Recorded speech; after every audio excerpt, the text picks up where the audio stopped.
한국 법원의 판결이 나왔습니다. 그런데 한국 언론이 미국 백악관에 물었습니다. 이 판결에 대해 어떻게 생각하십니까? 이상하지 않습니까? 한국 법원의 판결을 한국 언론이 미국 정부에게 묻는다. 2026년 3월 이재명 대통령은 SNS를 통해 이 문제를 제기했습니다.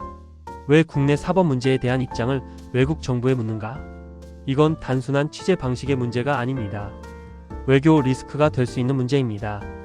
국내 정치 이슈가 국제 이슈로 확대되는 순간 투자 심리가 흔들리고 외교 관계에 금이 갈 수 있습니다. 지금부터 들려드릴 이야기는 왜 이 질문 방식이 문제인지, 그리고 이게 경제와 외교에 어떤 영향을 미치는지에 대한 이야기입니다. 2026년 3월 윤석열 전 대통령 관련 1심 판결이 나왔습니다. 한국 법원의 판결이었습니다. 그런데 일부 한국 언론이 백악관과 미국 국무부의 입장을 물었습니다. 이 판결에 대해 어떻게 생각하십니까? 이재명 대통령은 SNS에서 이렇게 지적했습니다. 왜 국내 사법 문제에 대한 입장을 외국 정부에 묻는가? 그는 이어서 말했습니다. 사법 판결은 정치와 독립된 사안이다. 외국 정부 개입을 문제 삼아야 할 언론이 오히려 외국 입장을 묻고 기사화하는 구조가 정상인가? 핵심은 판결이 아니라 질문 방식이었습니다. 판결 자체는 한국 사법부의 독립적 판단입니다. 하지만 그 판결에 대해 외국 정부의 입장을 묻는 행위는 다른 문제입니다. 이건 사법 독립성을 훼손할 수 있고 외교 문제로 번질 수 있습니다. 그렇다면 미국은 어떻게 반응했을까요? 백악관 고위 관계자는 공식 입장을 냈습니다. 한국의 사법 문제에 대해 입장을 취하지 않는다. 명확한 선 긋기였습니다. 미국은 동맹국의 내정 문제에 공식적으로 개입하지 않는다는 원칙을 재확인했습니다. 그러나 동시에 우려를 언급했습니다. 정치적 동기 의혹, 종교계 인사 및 미국 기업 관련 보도에 대한 우려를 표명했습니다. 이건 외교적 신호입니다. 우리는 개입하지 않지만 관심은 있다는 메시지입니다. 미 국무부 역시 비슷한 입장을 냈습니다. 한국 사법 시스템을 존중한다. 민주적 제도의 독립성을 신뢰한다. 공식적으로는 내정 불개입을 유지했지만 외교적으로는 관심 신호를 남긴 셈입니다. 이게 왜 문제일까요? 이 사안이 경제적으로 중요한 이유는 세 가지입니다.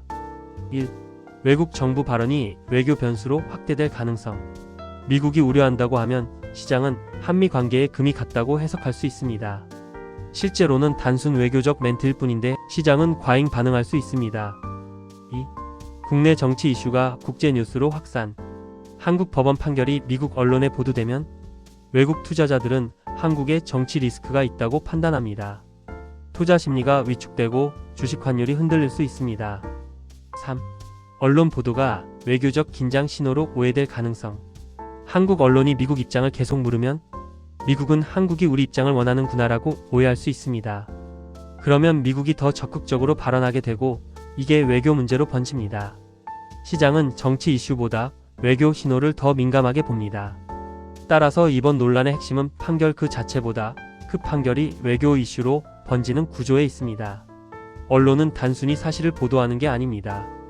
어떤 질문을 하느냐가 현실을 만듭니다. 예를 들어볼까요? 한국 언론이 미국 백악관에 한국 법원 판결에 대해 어떻게 생각하십니까? 라고 물으면 미국은 답해야 합니다. 답하지 않으면 회피했다고 보도되니까요. 답하면 그 답변이 외교적 신호가 됩니다. 이게 질문이 만드는 현실입니다. 질문하지 않으면 외교 이슈가 안 되는데 질문하면 외교 이슈가 됩니다. 그렇다면 한국 언론은 왜 이런 질문을 했을까요? 두 가지 가능성이 있습니다. 가능성 1. 정파적 목적, 특정 정치 세력을 지지하거나 반대하기 위해 외국 정부의 입장을 활용하려는 의도. 가능성 2. 클릭 유도. 미국 백악관 한국 판결의 우려 표명이라는 제목은 클릭을 많이 받습니다. 논란이 클수록 조회수가 올라갑니다. 어느 쪽이든 외교 리스크를 고려하지 않은 취재 방식입니다.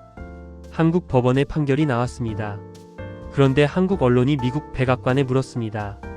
이건 단순한 취재가 아닙니다. 외교 리스크를 만드는 행위입니다. 국내 정치 이슈가 외교 리스크로 번질 가능성은 얼마나 되는가? 이게 경제 관점에서 중요한 질문입니다. 시장은 정치 이슈에는 익숙합니다. 하지만 외교 이슈에는 민감합니다. 한미 관계에 금이 갔다는 신호가 나오면 투자자들은 리스크를 회피합니다. 주식을 팔고 달러를 사고 한국 자산에서 빠져나갑니다. 이 구조를 어떻게 관리하느냐가 대외 신뢰도와 투자 안정성에 영향을 줍니다. 언론은 질문하기 전에 생각해야 합니다. 이 질문이 외교 리스크를 만들지 않는가? 대통령의 문제 제기는 바로 이 지점을 겨냥한 것입니다. 여러분은 이번 기사 어떻게 생각하시나요? 여러분의 의견을 남겨주세요. 좋아요와 구독 알림은 영상을 제작하는 데 큰 힘이 됩니다. 감사합니다.